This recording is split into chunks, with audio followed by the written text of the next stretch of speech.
Hello അസ്സലാമു അലൈക്കും നമസ്കാരം. അപ്പോൾ നമ്മുടെ ഇന്നത്തെ വീഡിയോ എന്ന് പറയുന്നത് മിക്കപ്പോഴും നമ്മുടെ എല്ലാവരുടെയും വീട്ടിൽ ഉണ്ടാകുന്ന ഐറ്റംസ് വെച്ചിട്ട് ഉണ്ടാക്കിയെടുക്കാൻ പറ്റിയിട്ടുള്ള നല്ല ടേസ്റ്റി ആയിട്ടുള്ളതും അതേസമയം നല്ല ഈസി ആയിട്ടുള്ളതായിട്ടുള്ള ഒരു പുഡിങ്ങിൻ്റെതാണ്. അപ്പോൾ എന്നാലും നമുക്ക് ഈ ഒരു വീഡിയോയിലേക്ക് പോവാം. അതിന് മുമ്പേ ഈ ഒരു ചാനൽ നിങ്ങൾ ആദ്യമായിട്ട് കാണുന്ന കൂട്ടുകാരാണെങ്കിൽ ഒന്ന് സബ്സ്ക്രൈബ് ചെയ്തിട്ട് സപ്പോർട്ട് ചെയ്യുക. അതിനോടൊപ്പം തന്നെ അതിൻ്റെ റൈറ്റ് സൈഡിൽ കാണുന്ന ഒരു ബെല്ലൈക്കൺ കൂടെ ഒന്ന് ഇനേബിൾ ചെയ്തിട്ട് അതിൽ നിന്ന് ഓൾ എന്നുള്ള ഓപ്ഷൻ സെലക്ട് ചെയ്തിട്ട് വെക്കുക. ഇനി അങ്ങോട്ടുള്ള എല്ലാ വീഡിയോസിൻ്റെയും നോട്ടിഫിക്കേഷൻ നിങ്ങൾക്ക് കിട്ടാൻ വേണ്ടിയിട്ട്. അപ്പോൾ ഇനി നമുക്ക് എങ്ങനെയാണ് ഈ ഒരു പുഡിങ് നല്ല പെർഫെക്റ്റ് ആയിട്ട് ഉണ്ടാക്കിയെടുക്കുന്നത് എന്നുള്ളത് നോക്കാം. വേണ്ടി ആദ്യം തന്നെ ഇതുപോലെ നോൺ സ്റ്റിക് പാൻ സ്റ്റോവിൽ വെച്ച് ഞാൻ ചൂടാക്കി എടുത്തിട്ടുണ്ട്. ഇതിലേക്ക് ഞാനൊരു അരക്കപ്പിനേക്കാളും കുറച്ചിട്ടാണ് പഞ്ചസാര എടുത്തിട്ടുള്ളത്. അരക്കപ്പ് മുഴുവനായിട്ട് എടുക്കുന്നില്ല. അപ്പോൾ ആ ഒരു പഞ്ചസാര ചേർത്ത് കൊടുത്തതിന് ശേഷം ഞാൻ ഇതിലേക്ക് ഒരു 3 ടേബിൾ സ്പൂണോളം സാധാരണ നോർമലായിട്ടുള്ള വെള്ളം ചേർത്ത് കൊടുക്കുകയാണ്. ഇനി നമ്മൾ തീ ഒന്ന് കുറച്ച് വെച്ചതിന് ശേഷം ഇതിനെ നന്നായിട്ടൊന്ന് കാരമലൈസ് ചെയ്തിട്ട് എടുക്കുകയാണ്. നല്ലൊരു ഗോൾഡൻ കളറാവുന്നവരെ ഒന്ന് കാരമലൈസ് ചെയ്തിട്ട് എടുക്കണം.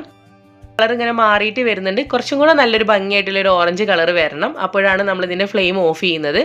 ഈ ഒരു പരുവത്തിൽ നന്നായിട്ട് ഇങ്ങനെ ബബിൾസ് ഒക്കെ വന്നിട്ട് നല്ലൊരു ഭംഗിയായിട്ടുള്ള ഒരു ഓറഞ്ച് കളറായിട്ട് വരും.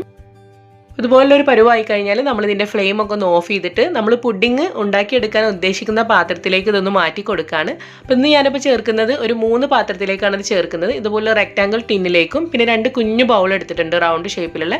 അപ്പോൾ അതിലേക്ക് 3ലേക്കും ഈക്വലായിട്ട് നമ്മളിതൊന്ന് ഡിവൈഡ് ചെയ്തിട്ട് കൊടുക്കുകയാണ്. എന്നിട്ട് ഇതുപോലെ ആക്കി കൊടുത്തിട്ട് എല്ലാ ഭാഗത്തേക്കും ഒന്ന് ട്രാൻസ്ഫർ ചെയ്തിട്ട് കൊടുക്കണം. 3 പാത്രത്തിലേക്ക് ഞാൻ ഇതാക്കി കൊടുത്തിട്ടുണ്ട്. ഇനി നമ്മളിതൊരു 5 മിനിറ്റ് വെച്ചിരുന്നാൽ തന്നെ ഇത് നന്നായിട്ട് സെറ്റായിട്ട് വരും. ആ ഒരു സമയം കൊണ്ട് നമ്മുടെ ഒരു പുഡിങ്ങിലേക്ക് വേണ്ടിയിട്ടുള്ള ബാറ്റർ റെഡിയാക്കിയിട്ട് എടുക്കണം. അതിനുവേണ്ടി ഞാനിതുപോലെ നമ്മുടെ മിക്സിയുടെ വലിയ ജാറിനകത്തേക്ക് 2 കോഴിമുട്ട ഒന്ന് പൊട്ടിച്ച് ഒഴിച്ചു കൊടുക്കുന്നുണ്ട്. അടുത്ത ഞാനിതിലേക്ക് നമ്മുടെ മധുരത്തിന് ആവശ്യമായിട്ടുള്ള പഞ്ചസാരയാണ് ചേർത്ത് കൊടുക്കുന്നത്. ഞാനിവിടെ ഒരു 4 ടേബിൾ സ്പൂണോളം പഞ്ചസാരയാണ് ചേർക്കുന്നത്. ഒരുപാടൊന്നും മധുരം ഇഷ്ടമില്ലാത്തവരാണെന്നുണ്ടെങ്കിൽ ഒരു 2 ടേബിൾ സ്പൂണോളം പഞ്ചസാര ചേർത്തിയാൽ മതിയാകും. കാരണം ഓൾറെഡി നമ്മൾ ഈ ഒരു പുഡിങ്ങിൻ്റെ താഴെയുള്ള ലെയർ എന്ന് പറയുന്നത് കാരമലൈസ് ചെയ്തിട്ടുള്ളതും ഷുഗർ തന്നെയാണ്. അപ്പോൾ അതുകൊണ്ട് നിങ്ങൾക്ക് ഷുഗർ വേണമെങ്കിൽ കുറച്ച് കൊടുക്കാം.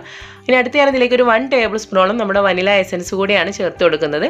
ഇനി ഇതിലേക്ക് അടുത്ത് ചേർക്കാൻ വേണ്ടി പോകുന്നത് 2 നേന്ത്രപ്പഴം ഇതുപോലെ ഒന്ന് നന്നായിട്ട് അരച്ചെടുത്തുള്ളതാണ്. നമുക്ക് വേണമെങ്കിൽ ഡയറക്റ്റ് ഇതെല്ലാം കൂടെ ഒരുമിച്ച് ബ്ലെൻഡ് ചെയ്താലും കുഴപ്പമൊന്നുമില്ല. ഞാനിത് നേരത്തെ ഒന്ന് ബ്ലെൻഡ് ചെയ്തെടുത്തുന്നേ ഉള്ളൂ. ഇനി ഇതിലേക്ക് ഞാൻ 1 കപ്പ് നമ്മുടെ മെഷർമെൻറ്റ് കപ്പിന് 1 കപ്പ് പാലാണ് ചേർത്ത് കൊടുക്കുന്നത്. അപ്പോൾ ആ ഒരു പാലും കൂടെ ഈ ഒരു മിക്സിയുടെ ജാറിനകത്ത് ചേർത്തിട്ട് ഇതെല്ലാം കൂടെ നന്നായിട്ട് തന്നെ ഒന്ന് ബ്ലെൻഡ് ആക്കിയിട്ട് എടുക്കണം. എല്ലാം കൂടെ നല്ല പോലെ തന്നെ ഒന്ന് പെർഫെക്റ്റ് ആയിട്ടൊന്ന് ബ്ലെൻഡ് ആയിട്ട് കിട്ടണം. നമ്മൾ ബ്ലെൻഡ് ചെയ്തെടുത്തിട്ടുള്ള നമ്മുടെ ഒരു ബാറ്റർ നമ്മൾ നേരത്തെ കാരമൽ ഒഴിച്ച് വെച്ചിട്ടുള്ള ഒരു പാത്രത്തിലേക്ക് മാറ്റി കൊടുക്കുകയാണ്. അപ്പോൾ നമ്മൾ ഡയറക്റ്റ് അതിലേക്ക് ഒഴിച്ചു കൊടുക്കരുത്. ഇതുപോലെ ഒരു അരിപ്പയിലൂടെ അരിച്ചിട്ട് വേണം അതിലേക്ക് ഒഴിച്ചു കൊടുക്കാൻ. ഒരുപാട് ഫോഴ്സിൽ ഒഴിച്ചു കൊടുക്കുകയും ചെയ്യരുത്. കാരണം നമ്മുടെ കാരമൽ എങ്ങാനും സെറ്റ് ആവാൻ സമയം എടുത്തിട്ടുണ്ടെങ്കിൽ നമ്മൾ പെട്ടെന്ന് ഒഴിച്ചു കൊടുക്കുമ്പോൾ ആ കാരമലും കൂടെ അതിനകത്ത് കൂടെ മിക്സ് ആയിട്ട് വരും. അപ്പോൾ അതുകൊണ്ട് വളരെ പതുക്കെ ഒരു അരിപ്പയിലൂടെ ഒഴിച്ചു കൊടുക്കാൻ വേണ്ടി ശ്രദ്ധിക്കുക.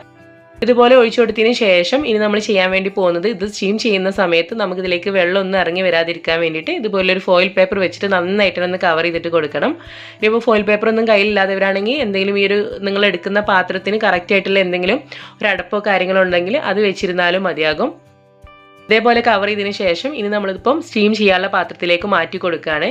ഇപ്പോൾ ഞാനിവിടെ സ്റ്റീമറിൽ വെള്ളം വെച്ച് നല്ല പോലെ തന്നെ തിളച്ച് വന്നിട്ടുണ്ട്. ഇതിലേക്ക് ഇപ്പോൾ നമ്മൾ റെഡിയാക്കി എടുത്തിട്ടുള്ള നമ്മുടെ പുഡിങ്ങിൻ്റെ ഒരു ട്രേ ഇതിലേക്ക് വെച്ച് കൊടുക്കുകയാണ്. ഇങ്ങനെ വെച്ച് കൊടുത്തിട്ട് നമ്മളത് അടച്ച് വെച്ചിട്ട് ഏകദേശം ഒരു 35 മുതൽ 40 മിനിറ്റ് വരെയാണ് ഞാനത് സ്റ്റീം ചെയ്തിട്ട് എടുക്കുന്നത്. ഒരു 30 മിനിറ്റിന് ശേഷം നമുക്കിതൊന്ന് തുറന്നിട്ട് വേണമെങ്കിൽ ചെക്ക് ചെയ്തിട്ട് നോക്കാം. എന്നിട്ട് കറക്റ്റായിട്ട് കുക്കായിട്ടില്ല എങ്കിൽ നമുക്ക് വീണ്ടും ഒരു 5-10 മിനിറ്റ് ഒന്ന് സ്റ്റീം ചെയ്തെടുത്താലും മതിയാകും. ഇത് നമ്മുടെ പുഡിങ് ഞാനൊരു 35 മിനിറ്റിന് ശേഷമാണ് ഈ ഒരു പാത്രത്തിൻ്റെ ലിഡ് ഒന്ന് തുറന്നിട്ട് ജസ്റ്റ് ഒന്ന് ചെക്ക് ചെയ്യാൻ വേണ്ടിയിട്ട് പോകുന്നത്. ഇതുപോലെ ഒരു ഫോയിൽ പേപ്പർ മാറ്റി കൊടുത്തിട്ട് ഒരു സ്ക്യൂർ വെച്ചിട്ട് ജസ്റ്റ് 1-2 ഭാഗത്തൊന്ന് കുത്തി നോക്കുക. കറക്റ്റായിട്ട് നമ്മുടെ സ്ക്യൂർ ക്ലീൻ ആയിട്ട് വരുന്നുണ്ടെങ്കിൽ നമ്മൾ ഈ ഒരു പുഡിങ് നല്ല പെർഫെക്റ്റ് ആയിട്ട് തന്നെ കുക്കായിട്ടുണ്ടെന്നുള്ളതാണ് മീൻ ചെയ്യുന്നത്. നമുക്കിതിൻ്റെ ഫ്ലെയിമൊക്കെ ഓഫ് ചെയ്തിട്ട് അത്യാവശ്യം ചെറുതായിട്ടൊന്ന് ചൂട് പോയിട്ട് നമുക്ക് പിടിക്കാനുള്ള പാകമാകുന്ന സമയത്ത് ഇത് നമ്മൾ മാറ്റിയിട്ട് നമ്മൾ ഫ്രിഡ്ജിൽ വെച്ചിട്ടൊന്ന് സെറ്റാക്കിയിട്ട് എടുക്കുകയാണ്.